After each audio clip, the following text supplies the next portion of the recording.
Thank you, Madam Chairman, and I appreciate you having this hearing. And the President urged the Congress to vote on matters like this, and I couldn't agree more. I think we should take legislation like this up and get on record and make our respective cases. And there's no doubt that Senator Feinstein has longly held views on this and very sincere. And to the victims of all these shootings, I don't know what to say other than I'm sorry, and we'll have a discussion about this topic in light of the world as it is rather than the world we'd like it to be. How many crimes are committed with rifles in terms of homicide in the United States? What percentage of all homicides are committed by rifles?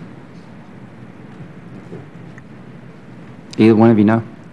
Senator, I know that it is a small fraction of the total. In 2011, it was 2.5% of U.S. homicides were committed by a rifle of any type.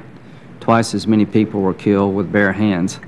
Now, how many prosecutions have you taken upon yourself, or how many prosecutions have you taken up for failing a background check since you've been U.S. Attorney?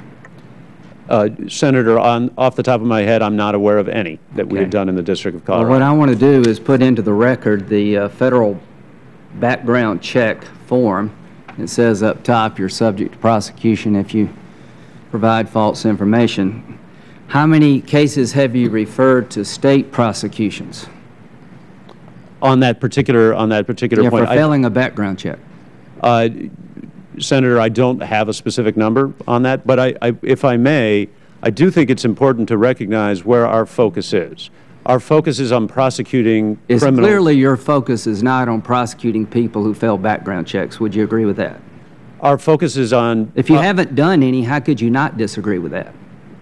I don't disagree with it, Senator. Okay. Our focus is on... And the point is, if we're going to expand background checks, it looks to me like we ought to start enforcing the law that's on the books, because when almost 80,000 people fail a background check and 44 people are prosecuted, what kind of deterrent is that? I mean, the law obviously is not seeing that as important. If it's such an important issue, why aren't we prosecuting people who fail a background check? And there are 15 questions there. They're not hard to understand if you're filling out the form. So I'm a bit frustrated that we say one thing, how important it is, but in the real world we absolutely do nothing to enforce the laws on the books. Now, let's talk... just for the record, from my point of view, Senator, the purpose of the background check... How many cases have you made? How many cases it doesn't matter. It's a paper thing. Well, I want to stop 76... I want to finish the answer. Well, no, I want to stop 76,000 people from buying guns illegally. That's what a background check does. If you think we're going to do paperwork prosecutions, you're wrong. How many... All right. How many cases Senator, if you would withhold just for a moment. Yeah. Please. That's fine. No expressions one way or another, and let's keep this civil. Senator Graham and I just got recognized for civility, so I know he'll keep it civil. But being civil and being firm in your convictions are not inconsistent, are they? I admire what you do. I think every cop deserves everything that comes their way and then some, because it's a dangerous job. Has your budget gone down in the last year? It has been level funded by the city at great expense with great difficulty. In the next decade, do you expect more or less money given the budget situation? Probably less. Yeah, I think that's just a reality. So I want Americans to know that what this police chief is facing, almost every other police chief is facing, less money, so you may have to defend yourself. But back to the question, how many cases have you made for somebody violating a background check? We don't make those cases, Senator. All right. We have priorities. We make gun cases. We make 2,000 gun cases a year, Senator. That's our priority. We're not in a paper chase. How many cases? We're trying to prevent the wrong people buying guns. Well, that's why we do background checks. If you think I'm going to do a paper chase, then you think I'm going to misuse my resources. I'm just trying to ask you a question about how the law works today. He's made no cases. You've made no cases because you say it's really not within your bailiwick. How many cases have you had turned over from the U.S. Attorney to prosecute at the state level that you know of? We all know the answer to these questions, Senators. They're self-answering. We don't chase paper. We chase armed criminals. Well, I guess the point is, if we don't want the wrong people to own guns, which we all agree, then the one way to do that is to take the system that's supposed to distinguish between the person who should and shouldn't and enforce it. I own an AR-15.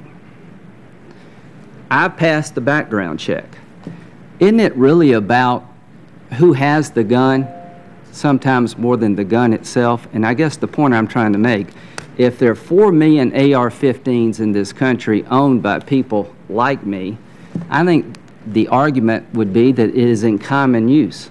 And you may not understand why I want to own an AR-15, and I may not understand what movies you want to watch, but we're talking about trying to solve a problem that has as its central core that the people who are committing these crimes should never have any gun or one bullet.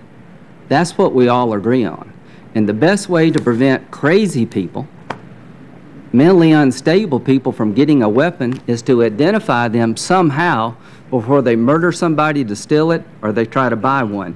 Now, I'll end on this note. In South Carolina, I've got parents from Ashley Hall here, that a lady went into Ashley Hall with a .22 automatic pistol, semi-automatic pistol, and thank God the gun didn't function, who passed a background check at the federal level, who was adjudicated not guilty by reason of insanity of trying to kill the President of the United States. So before I am told by my colleagues on the other side and the two witnesses we need to change our laws, I would argue that the law is fundamentally broken when almost no one gets prosecuted, and if you can pass a background check, having been adjudicated mentally insane by a federal court, I think the place we should start is fixing the laws we have rather than expanding them and creating a false sense of security. Thank you. Thank you.